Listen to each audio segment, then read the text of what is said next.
And we're live. Hello, everyone. Oh my God.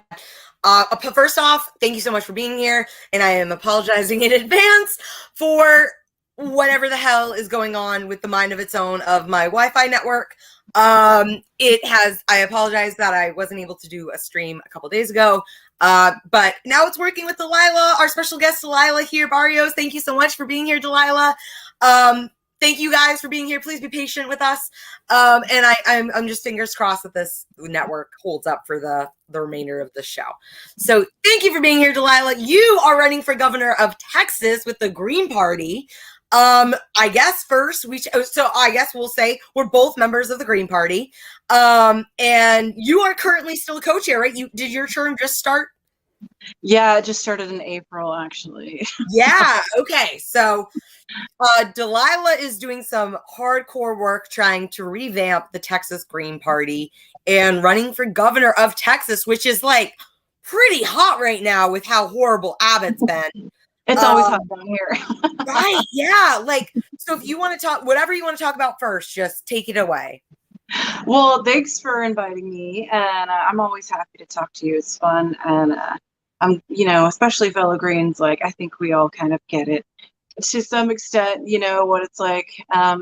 So the election is November 8th, 2022. And so we will be on the ballot and you can vote for us. And I do feel like we are a better option than the other two dudes. Which are, it's Greg, is it Greg Abbott and Beto O'Rourke, right? That's right. Yeah.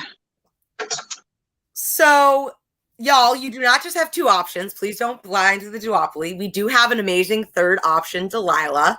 And Delilah, do you want to start with how you got involved in this, and if you knew that this was your competition to begin with, and why you wanted to get in this race, and what's really driving you right now in this campaign?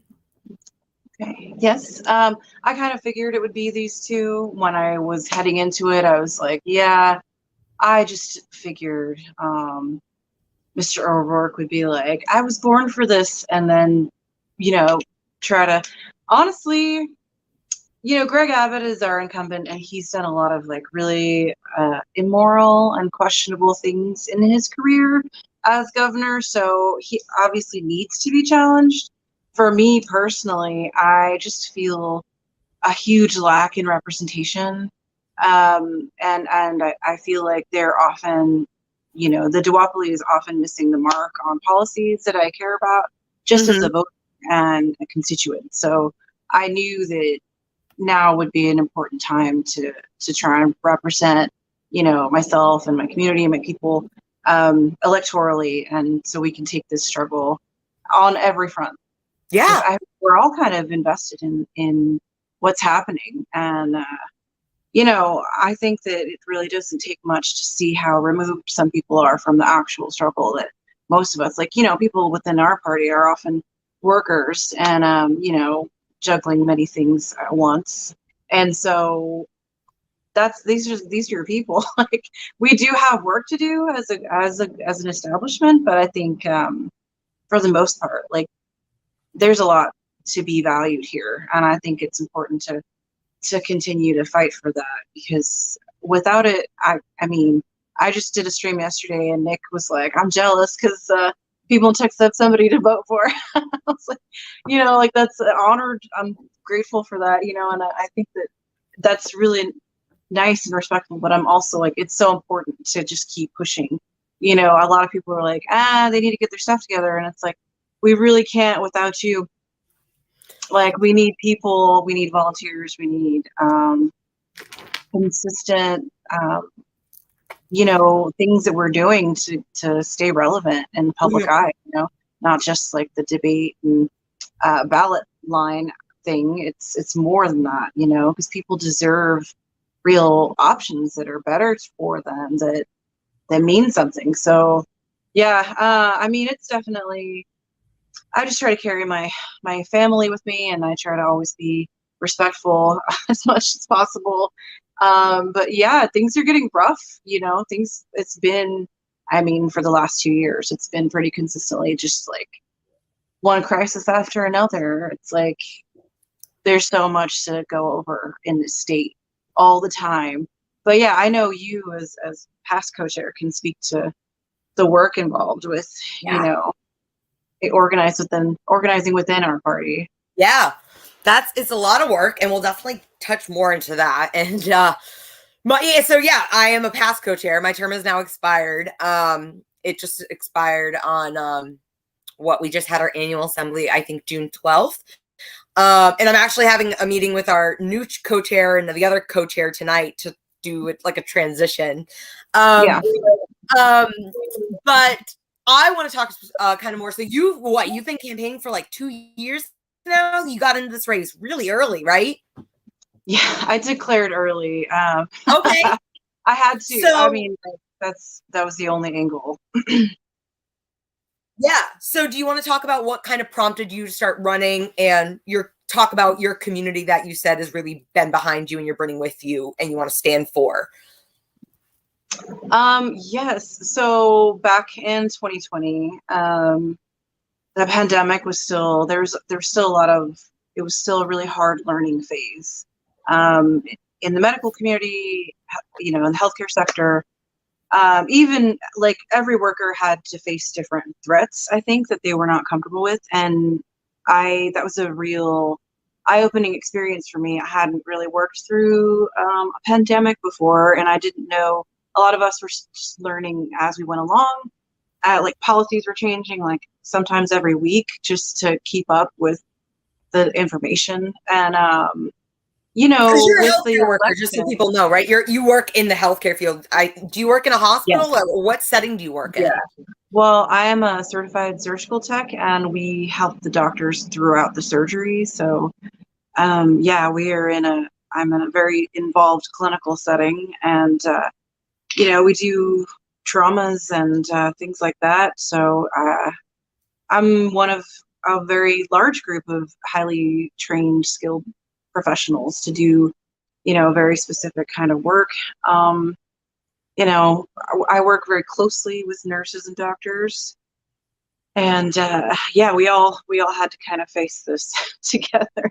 It was really hard. You know, we were just talking the other day about like, oh well, at least they sent us jets. At least they, you know what I mean. I don't know if you remember, but they were like, we spent all this money, the jets for the healthcare workers. Like, we need masks and PPE. Like, that was just our life then, right? Like, it was just a constant just, you know, sometimes things are a comedy and sometimes they're a tragedy, and it felt like every day was some kind of a tragedy. And it's not to say that it's gotten much better, right? Like, I don't particularly feel like Joe Biden was an improvement personally, and I know a lot of people that feel the same.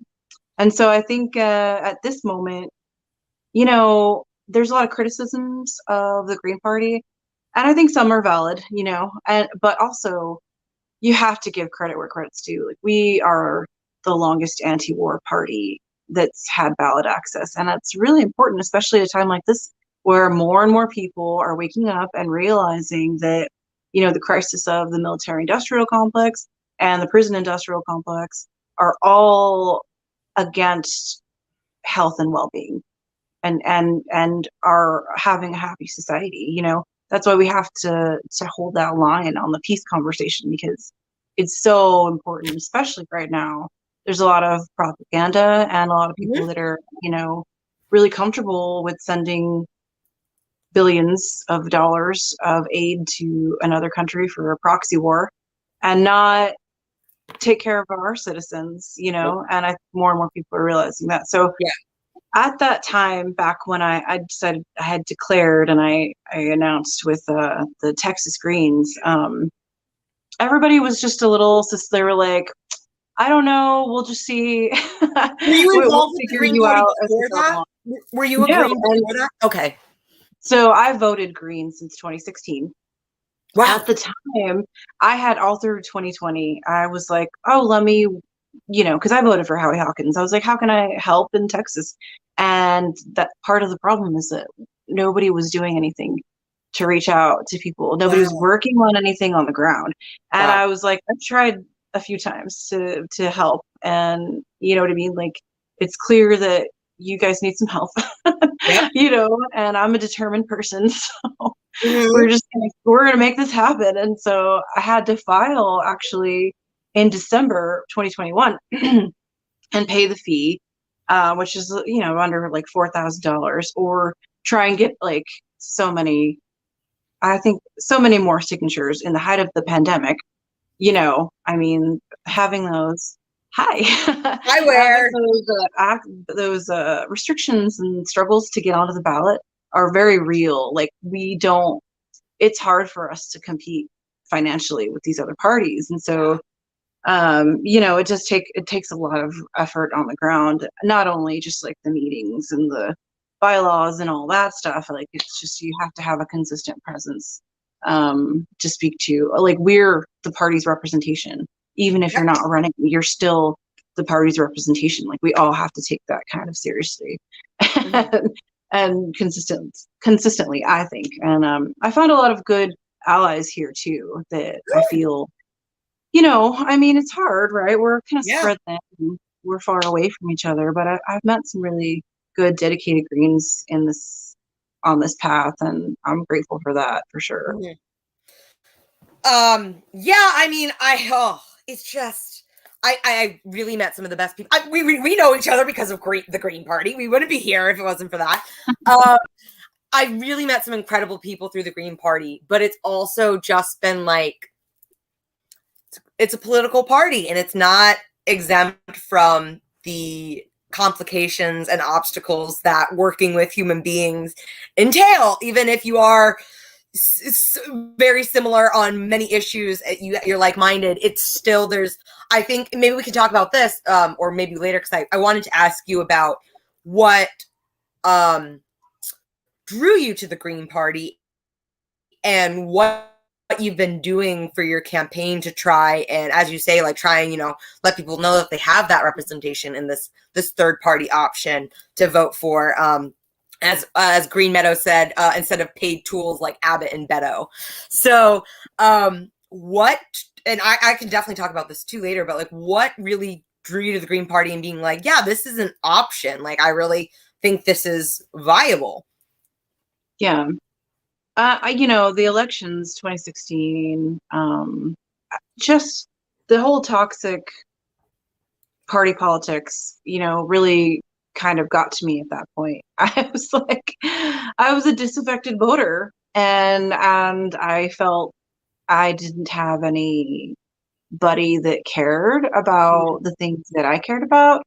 And so I have been an activist for a long time, mostly environmental, but also for like human rights, animal rights, things like that. Pretty consistently. And when I had kids, I involved them in that process too. And so we've been, I think we went to the Capitol to help sign our support for like tethering laws, so that you can't leave your dog tethered in the yard and out, Uh-huh. being harmed by the elements, things like that, Yeah. stuff like that. Like, we've always tried to be really involved. And I noticed that there were limitations in what we can do. And I noticed that often these movements would be co opted by the Democratic establishment and kind of crushed, if not absolutely watered down. And I can't stand by that. I don't want to be somebody who just doesn't pay attention and doesn't Yeah. vote. You know, I I don't know that I'm capable of that. Like, honestly, I'm not at that point where I'm just like, I'm done completely. I'm just going to stay in my bubble. And no, I don't think that that's never been an option for me. So I my my people, the people that I'm, related to and community with, are similar. Similarly, we could all be one tragedy away from being homeless, or, something like that. Like, we're kind of all involved on a common thread. And I think that talking to people about the different political issues has really opened my eyes to the need for somebody. There's a desperate need for independent voices. There's a desperate need for fair, proportional representation that is gone unaddressed. continually. And I couldn't stand by any longer. You know what I'm saying? And while just being like, I guess this is what we have to deal with.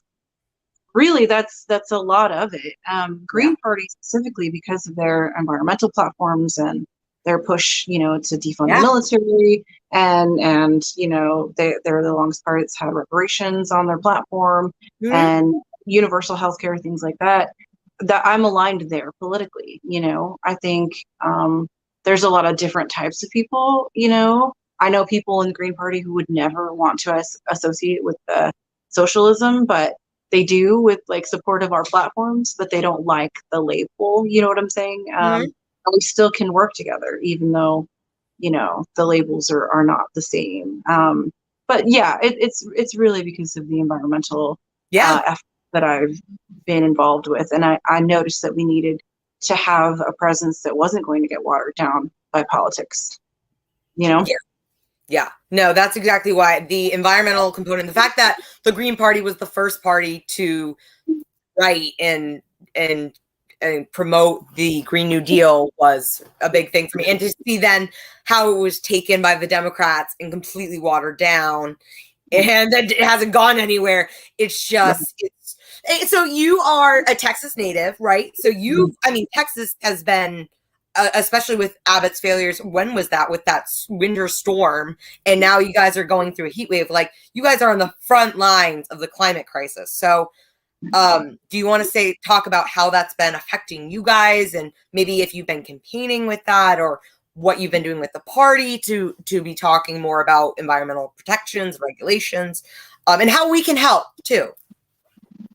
Okay, yeah, so obviously I'm against resource extraction, and often part of the reason why I joined Green Party is Kinder Morgan put a pipeline through the Hill Country, the Permian Highway Pipeline, and like it's so beautiful up here in the Hill Country.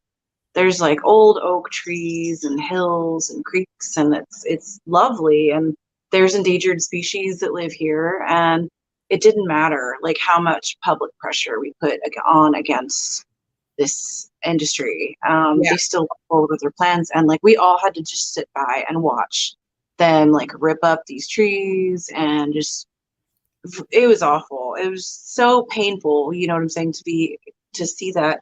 I had been exposed to the environmental racism living on the Gulf.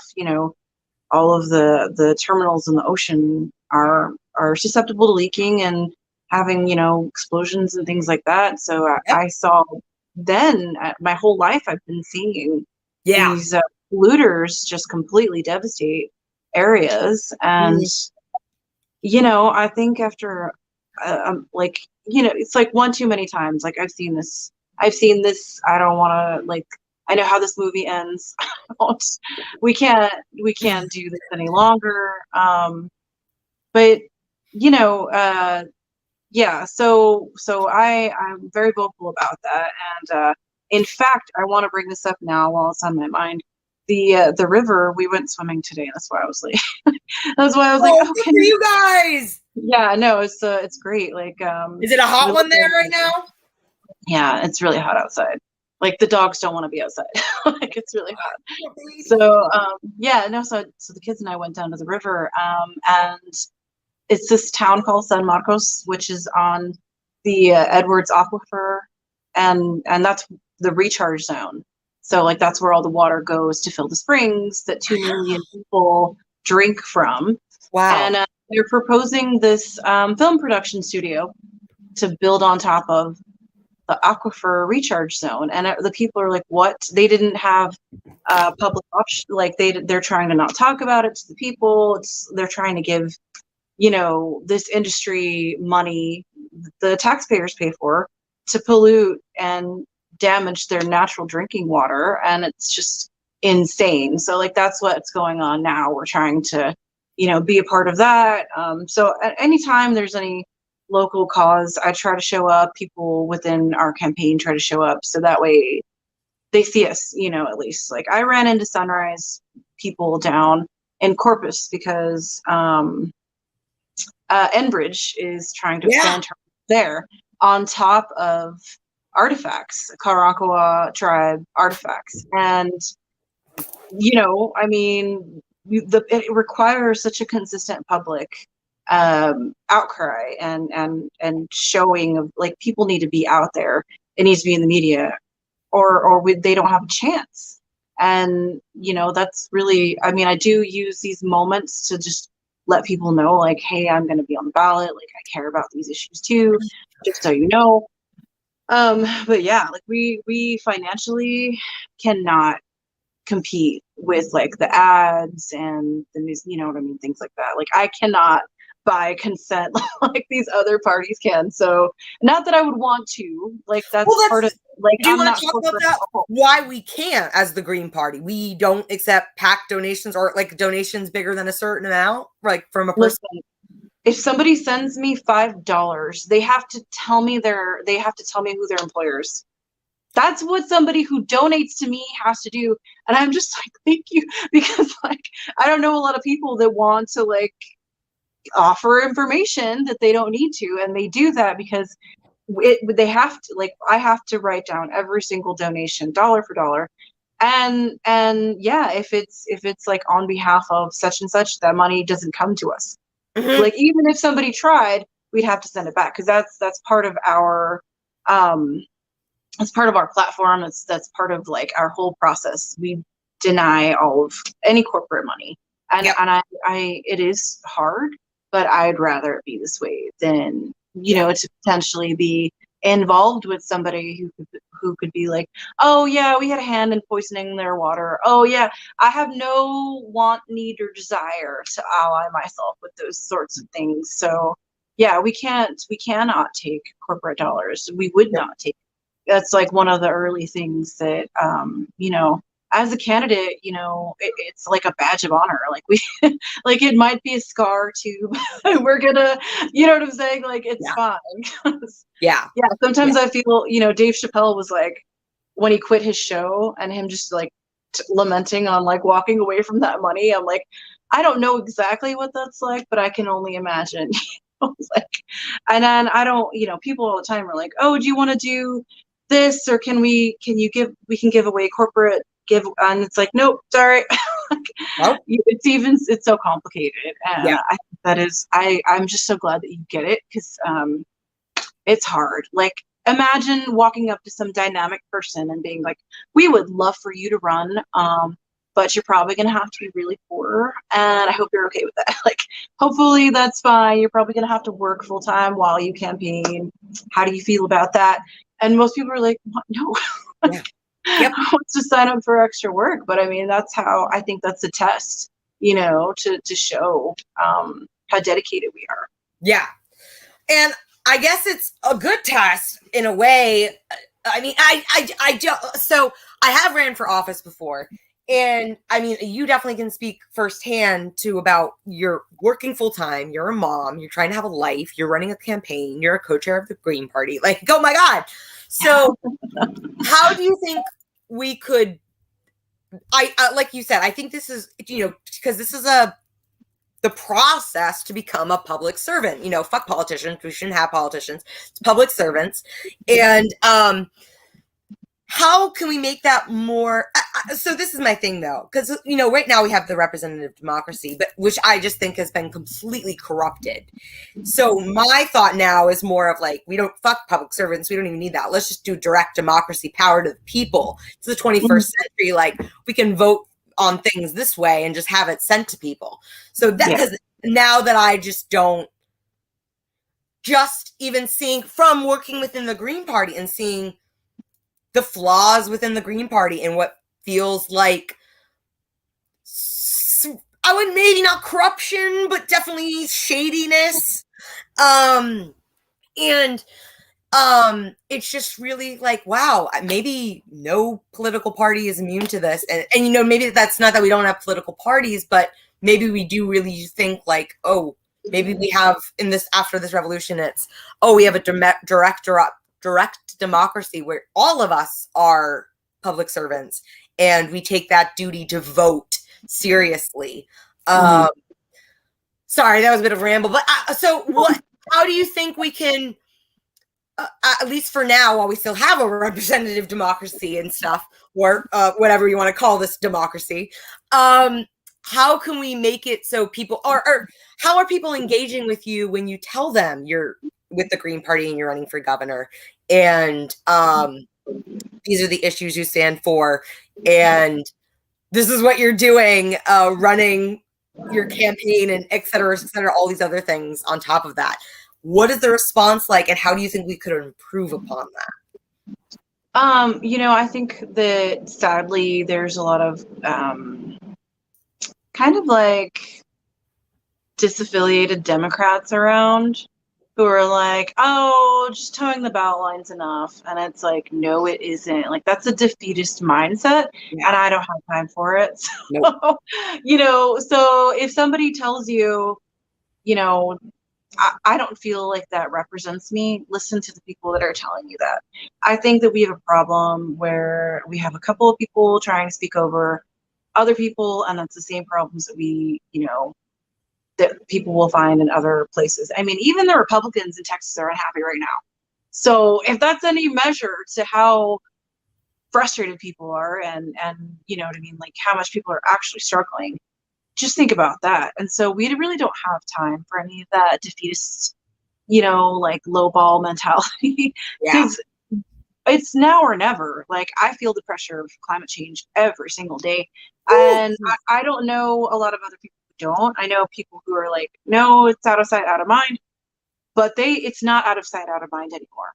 With Nope. the severity and the level and the frequency of these climate disasters, we're all very close to being exposed to some sort of, disaster or emergency. So that's one of the unifying factors. And I think that we just, as a party, need to work more on how we communicate with people, learning how to actually build solidarity, learning how to actually have intersectionality within your party, within your organizing. A lot of people, and it's when I took on co-chair, I really set out, every time I do one of these things, I'm like, I really have to make sure that what I do makes a difference. I'm a person with limited resources and time and energy, and I have to make sure that what I do matters to people. And so, like, we had a lot of issues where there were transphobic people in our party, Yeah. basically bigots that were being unchallenged. And we had to go about that work to challenge them. We had to go about that work, to question them and hold them accountable for the things that they do. And that is us being a good party. Yep. That's us functioning well. And I think the people who are more aligned with the right that might find themselves here, if you're uncomfortable, it's probably because you need to be uncomfortable. That's the same way I deal with people who are racist. It's the same way I deal with people who are bigoted or propagandized. Like, maybe you are supposed to feel uncomfortable sometimes, because the rest of us usually have to learn to grow past that. And the fact that you haven't speaks to your privilege.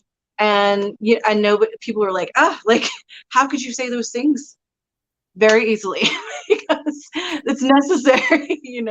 It's necessary to say those things. Yeah. So yeah, I think the art for our campaign is there's this artist, they go by Clementine, and they're on Twitter, and they did an oil painting for me, and they're trans, and I'm like, I really, like, you know what I'm saying? Like, I need to show, and they're like, I just love that. And it's like one of the best things that I was able to do. It's small. I don't have a lot of money, but like, it's the connections that we make as humans that really makes this work. And if we're missing those connections, we're not working. And it's pretty clear to see that a lot of times people are kind of missing the connections. And I think really COVID has hurt people in a way that I don't know if everybody's going to recover from it, not just physically, but I mean, like, emotionally, socially, mentally. I don't know that people are there yet, where they're willing to, like, really work and build on those relationships again. But I hope that they will, because it's necessary, not only for our growth and development as a party, but for our growth and development as a society through these changing times. Times, they are changing, and it's about time we do too. And we just have to be firm there. You know what I'm saying? I'm a relentless person. So when people are like, I don't want to talk about that, I'm like, but we will. Like, it's going to come up, maybe not today, but at some point we're going to have to talk about this. And yes, it's uncomfortable, but so is healing. Yeah. I always bring up this when I talk to my kids about being people and growing and learning. It's like, yes, you got hurt, say you got an injury, covering it up isn't going to help it all. You got to make sure it's clean, you got to check on it, and you have to, and then you can have new growth. Like if you just cover it up, then you get infected and it could stay. That's how I look at things. Like we could have a stagnant pool of people who, you know what I mean, are just there, or we could have people who really feel connected, and those are the people that are going to get stuff done. Mm-hmm.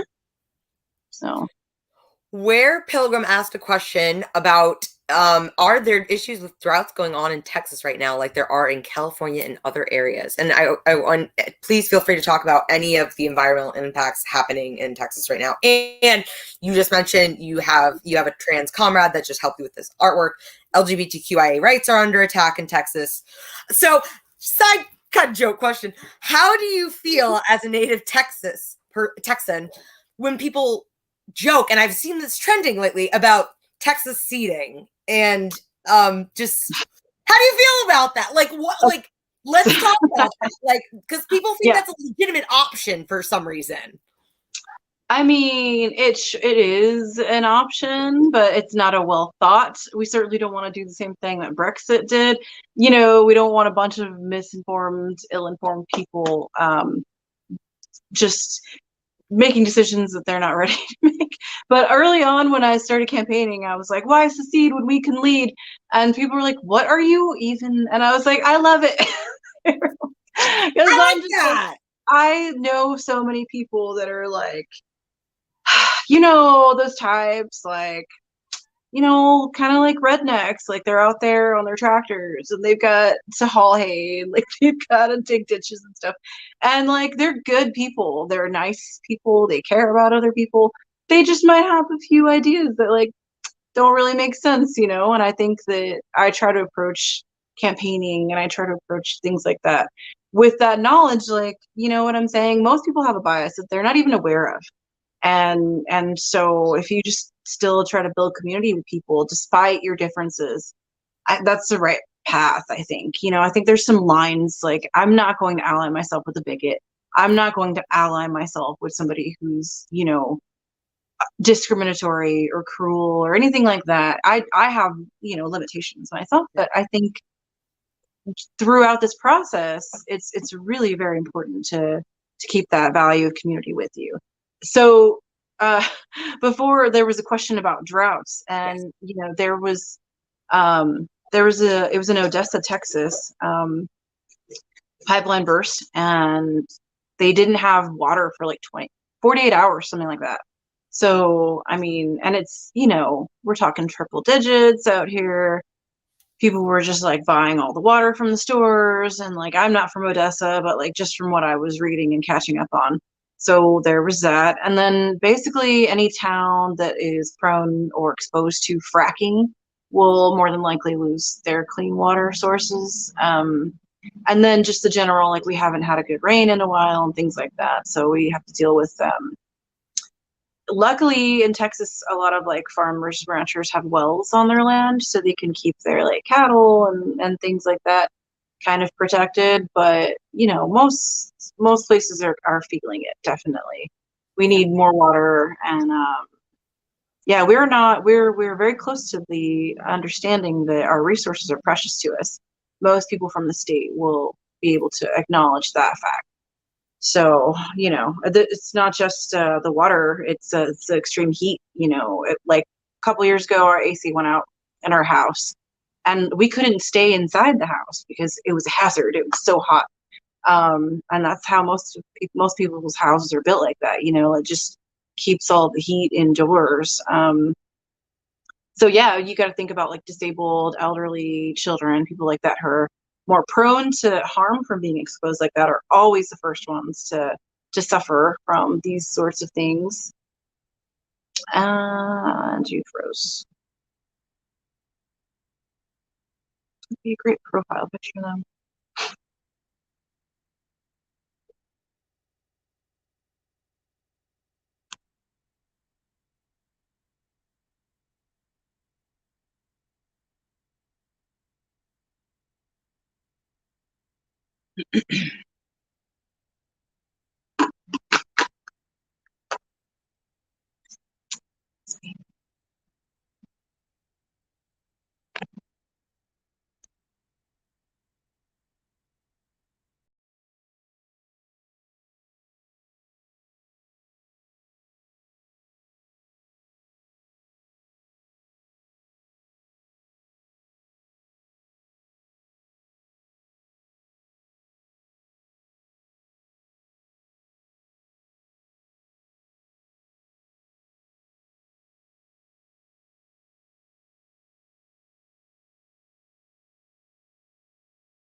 Whoops!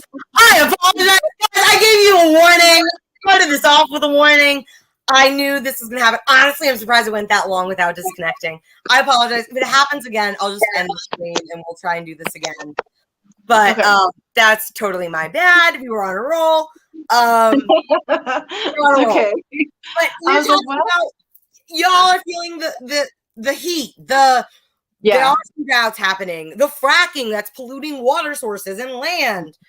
It's happening in real time right now, and the climate crisis is right. I don't know how you can really be so ignorant now, willfully ignorant now, to pretend like it's not happening. Like, really, I mean, I'm in Maryland, and I've lived here now for 10 years, and I've even realized a difference in the climate since the 10 years we've been here. And it's really, it's just like ingrained in my head. Like it's really hard to, once you really notice that, it's really hard to turn that off. So how do you approach it when you meet other people who you're doing your campaign and they don't realize that urgency of the climate crisis isn't future problems, it's here and now? How do you ally with someone like that who maybe also, you know, well, I don't know. I'd like to ask what you think, because I did see a tweet the other day that was saying how so much of rural America is actually closer to socialism than they realize. Yeah. And then we realize too, as leftists, and that's why we don't try and ally ourselves with them as much. What do you find is the reactions you get when you try and explain some of the reasons why you're running? And yeah, I guess I just don't know how to really just be like, not like freaking out, like just shaking them like, the world is ending. Not supposed to do that. How do we try and be better? I know, be patient and understanding and use it as an educational opportunity, I guess. I will say, I don't think a lot of people are unaware of the severity. I think a lot of people are very aware. I think where we differ on opinion is how to go about solving these problems. And I'm just a very consistent person. I know that capitalism and colonialism are the reason why our country and this continent is suffering so much. And I feel a lot of those people who are just like against socialism, against environmental protections and things like that, first are very heavily propagandized. And so from that, if there's no education to be made, there's no relationships to be built there, you go from trying to be an ally from at least just being an advocate. Because regardless if we don't agree, I still want you to have clean water, and I still want your children to be able to grow up in a healthy environment free from pollution. So that's really, again, everybody has their limitations, and you should be aware of your limitations with your energy, your time, all of those things. It's very humbling to be honest with your limitations as a person, especially me as a candidate. People can say, oh, like, you're not doing enough. And it's like, well, that's how you feel about me. That's okay. But I know that I am doing as much as I possibly can. And so I just have to deal with that. I think that, again, with the solutions, that's where most people they have like some preconceived thoughts perhaps, or distrust for policies. And I get it. I totally do. I think that we've seen nothing but, poor responses, poor planning, poor execution of plans. Pretty much anywhere you live in this state, you've probably been exposed to that. So that's what I try to stick with when I talk to people. Like, wouldn't it be nice if we didn't have to worry about, these things? And we may differ on what the right path is, but we can at least both acknowledge that there's solutions we could definitely be doing better right now. And it would be better if more people work together to do that, and just try not to give up hope that we can really tackle the climate crisis and things like that.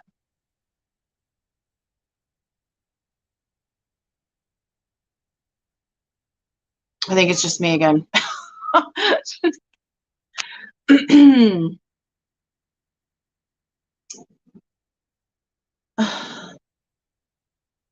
Well,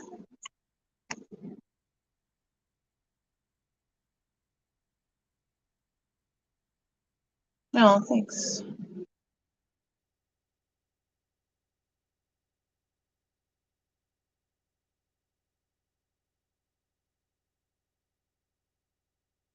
Ish, I like their democracy too. Well,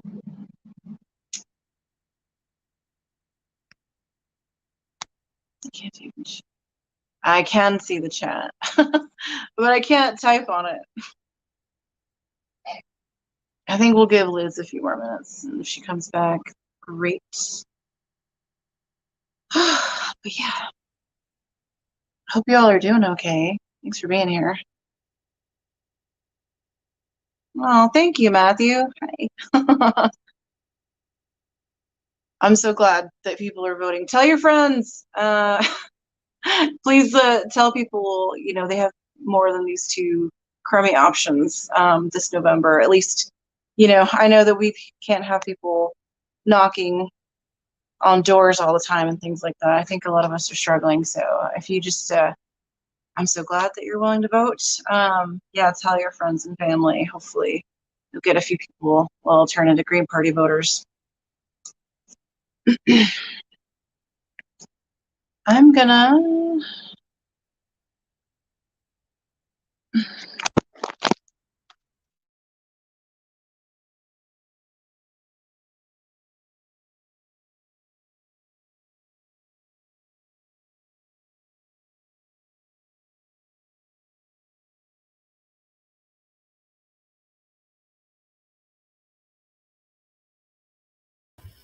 Okay. I actually was able to connect to the Wi-Fi network right now. I'm so sorry. I was about to, and then because I was like, I'm just going to start screaming. But this is just ridiculous. We guys, again, I apologize. We'll try this one more time now that I'm connected to the network, and we'll go from here. And if I have to, we'll just end it. And I mean, there's so much to talk about with Delilah. I'd love to have you back whenever you're free. But we'll just try for now. I'm sorry, guys. I'm really sorry. This is debatable. I'm trying. It's been really difficult trying to figure out the Wi-Fi situation here. But thank you. Oh, so going through the comments, we got Mateo here. Hi, Mateo. And you have a vote for Mateo because Mateo is in Texas. Oh, thank you. I just saw it. Matthew. Very Mateo, cool. yeah, Matthew. And okay. So going back. Oh, so we have a comment for, and we'll go back to what we were talking about. I'm sorry, but Mateo says, "I wish the Green Party was a bit better at fundraising and hiring canvassers and such." What do you think? I think we kind of talked about that a little bit. He said it's definitely needed. I agree. I think some of the problem is that I know how hard it is right now for people to donate. You know what I'm saying? And I don't want to be like, every single dollar that we get is like somebody who's like giving their hard-earned money away to us. And I'm trying really hard to make sure that we spend it on community initiatives and things like that. But I think it's just a sign of the times. People are struggling so bad right now. Even people who really desperately want to volunteer and help are limited. Like, I think, I think as a whole, our organization could be better and having volunteers and having things that we're working on and being involved in direct action and mutual aid. I'm pretty consistent there, but I would love to see more of it elsewhere within the party. Yeah, I know that we would benefit from having paid staff down here, but we don't.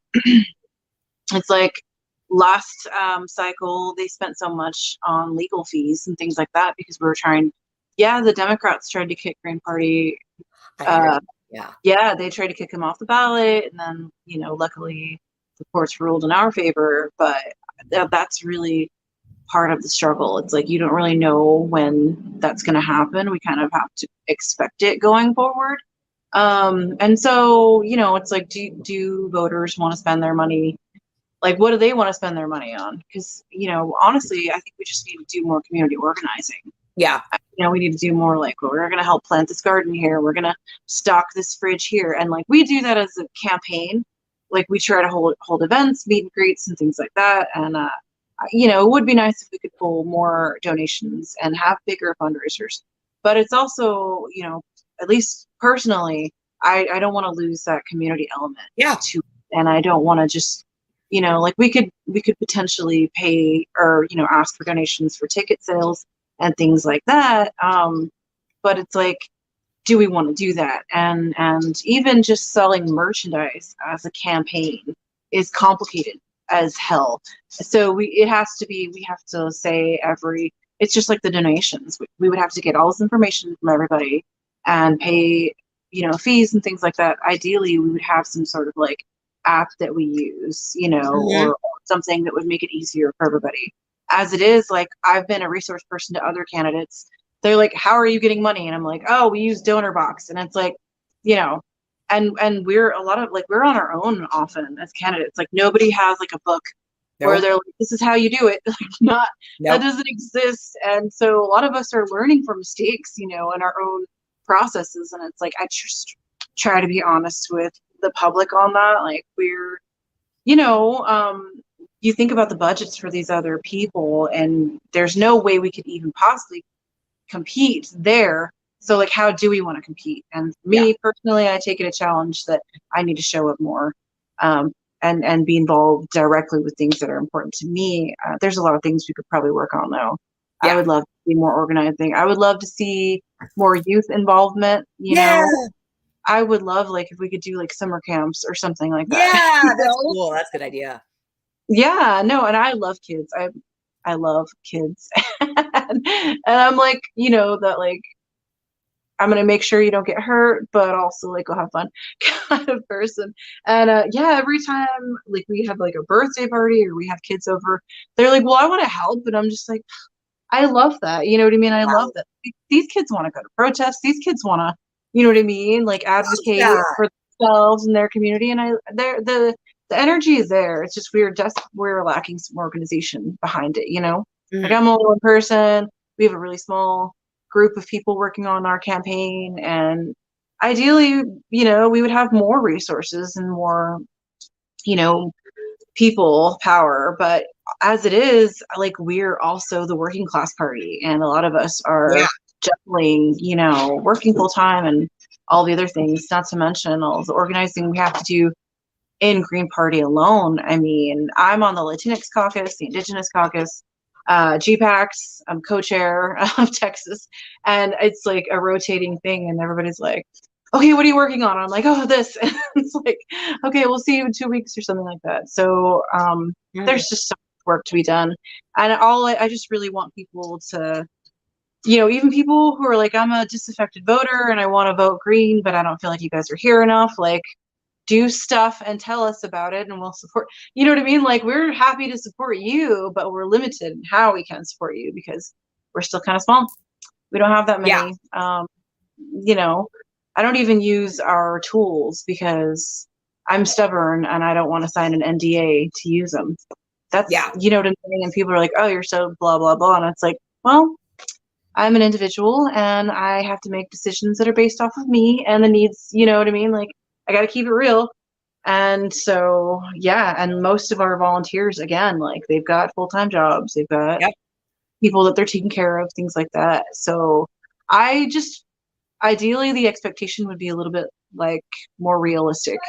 Like, I don't think that we should want politicians who are going to have really beautiful ads and who are going to clearly have the financial backing of the establishment. Because now, with the way things are and the way the times are at this moment, I don't want that. I'd rather be shoulder to shoulder with you in some, you know what I mean, some form of direct action, some form of direct democracy, like you were saying. So, and I'm less impressed with people's, you know, theatrics and things like that. I'm more Yeah. impressed with people's consistency and things that they spend their time and energy on. That really tells you what a person's about, you know, what they do with their time and energy tells you. And I'm less impressed with money than I ever was because it only goes so far. As we're Yeah. seeing now with like this whole neoliberal wave of supporters, like feverish Joe Biden supporters, like you know that this is not the man for this moment. You know that this man has very little to contribute on any positive note. So I'm not gonna, you know what I mean? Like they're the ones trying to buy consent. I don't want anything to do with that. Yeah. Um, you know, and I'm sorry that I can't be like bigger or louder or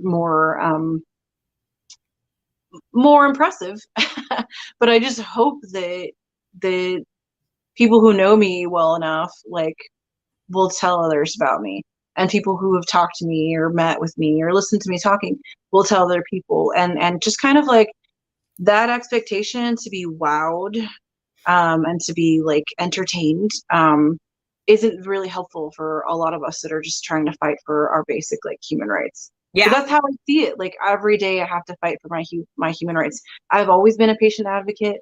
You know what I mean? I've always been the person who's going to advocate for others, and I've always been the person who's willing to get messy and dirty and make sure that other people are being represented and taken care of and things like that. And I think that's hard work. It is, but it's very valid and important. And if you can't do that, you still can organize in the Green Party. Just because I do it this way doesn't mean you can't do it. Like you can get involved with your local libraries, you can help plant a community garden, you can help organize mutual aid. There's so much that you can do, and we would be happy to support you and uplift you and tell you you're doing great things and we're proud of you. Yeah. But that's really where this is the trajectory of politics at this moment. This is where it has to go, Yeah. because we have a lot of things that we're going to be facing collectively. And so the more we do for the collective, the more we are part of that, the better it's going to be for all of us. Yeah. So, I mean, because what you said about, we're really, we're not doing it for the money.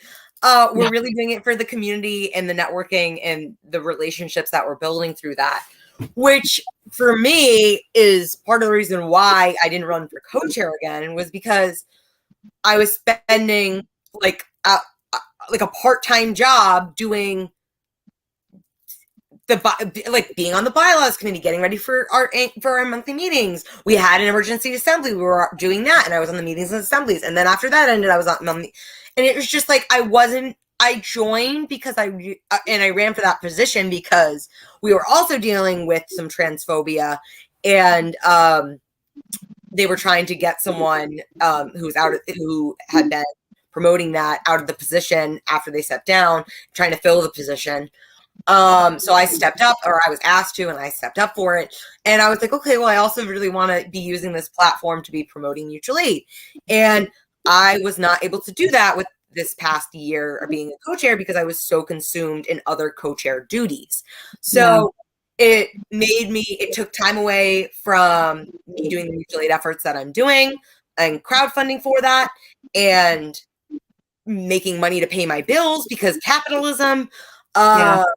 And it really sucked because I do still love that position. And I think it's really important, but it was a lot of time and energy to be putting towards something that ultimately now I feel my efforts are better spent towards focusing on mutual aid and community organizing.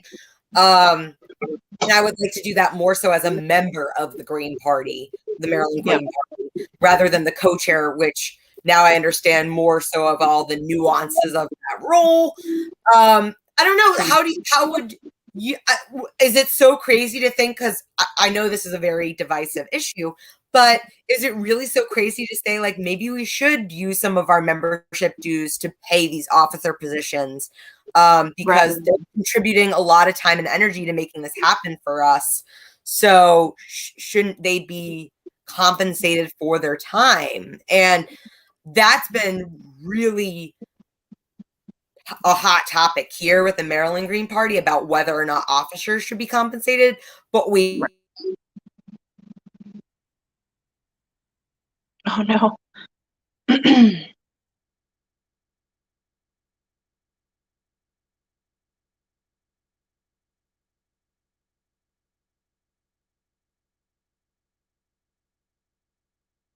I mean, surely being a class of workers, you should be paid for your work. I would just like to see us function more like a cooperative than an establishment or a company, you know.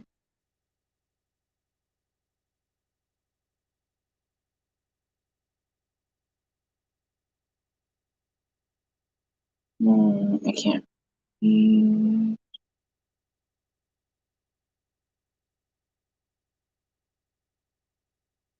Oh, I think anybody involved with Raytheon should lose their job.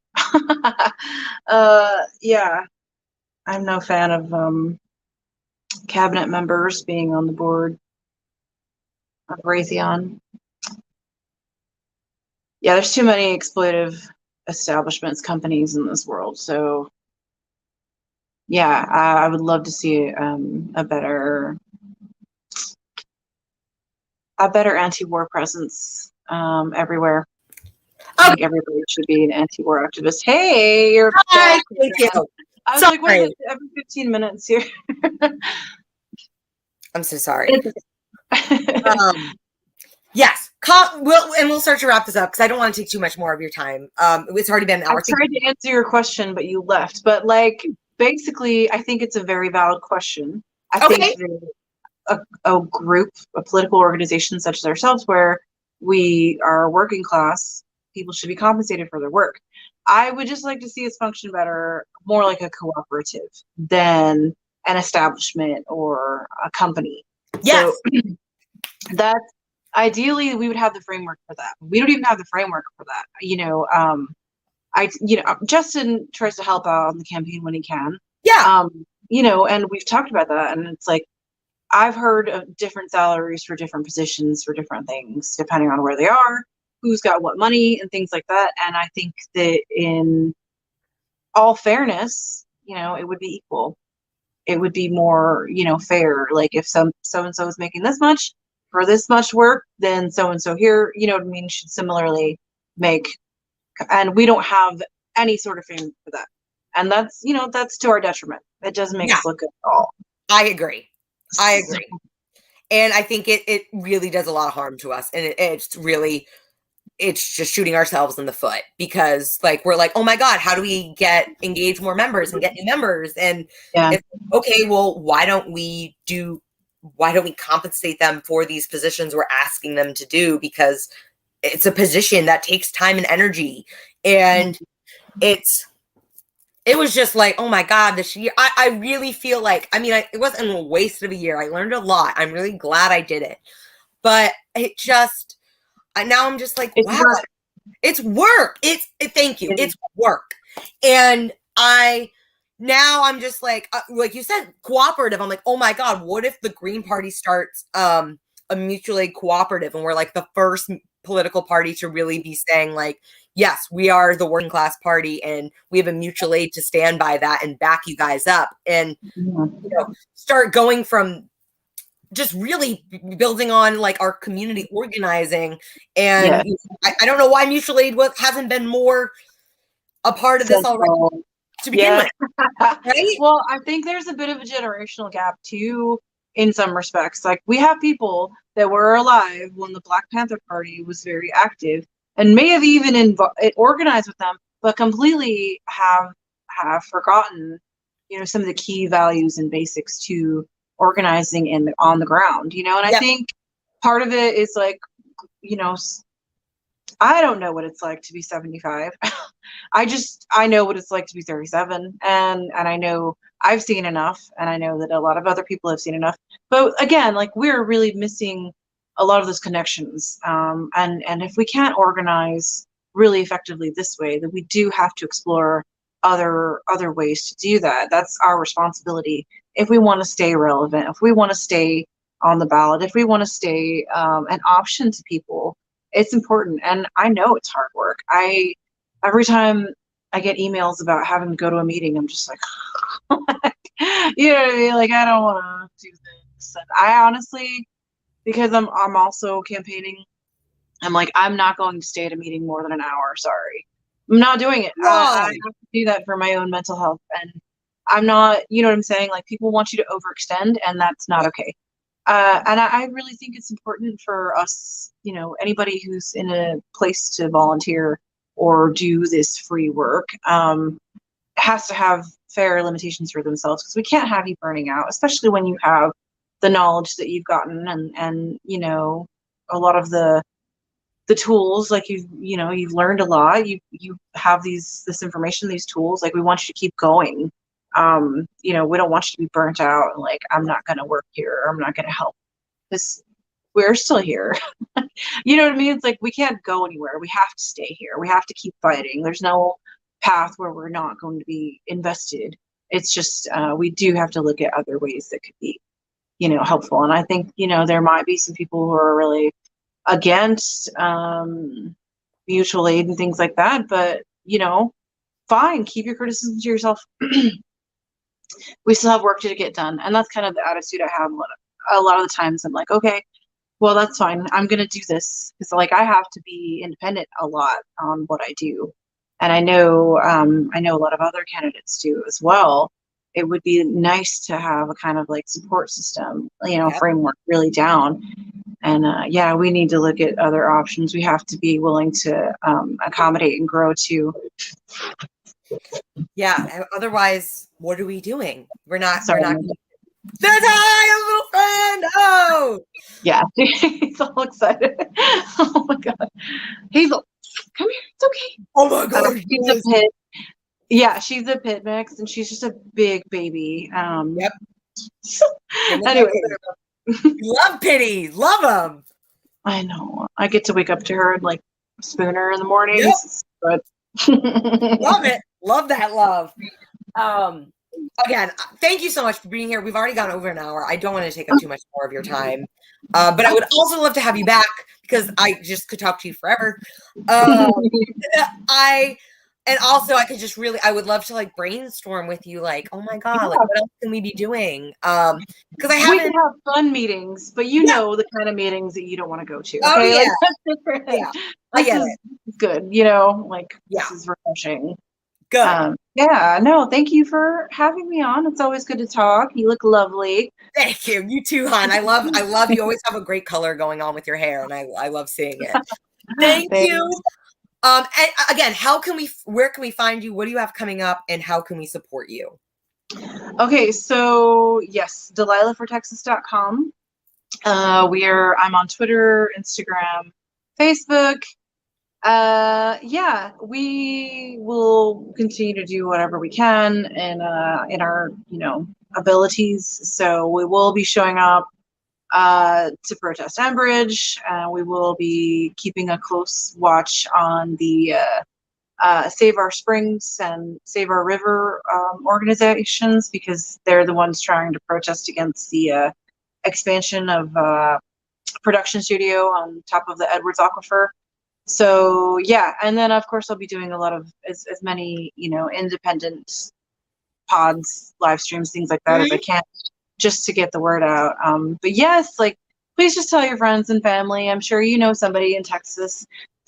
You don't have to like love me, but like please, please tell your friends, that they have better options. That there's a real working class woman on the ballot, and it's really important for us to stand up for our communities and stand up for ourselves with our vote. And so we would love to be that path for you. And that's about it. Yeah. Oh my God. Yes. And if you, like we've kind of said, if you want to get involved with the Green Party, I know it can be hard to like find someone to get in contact with, but start doing your own thing and be like, hey, I'm doing this. And we will love to find out, support you guys with whatever we can. But always feel free to take the initiative yourself if you're not finding what you need in your community. But let us know too, because we want to be a part of that and build that community with you guys. So don't hesitate to reach out to us. Again, if you're in the Texas area, you know someone in Texas, message Delilah or follow Delilah and vote for Delilah. And what's it, November 8th, 2022? That's right. Yes. Yep. It's coming up quick, guys. It's coming up quick. So, get ready. If you want to help support Delilah, you can donate, you can volunteer. Are your Green Party meetings, monthly meetings, free to like all Greens too? Or like member Green Party Greens? I mean, Texas Greens?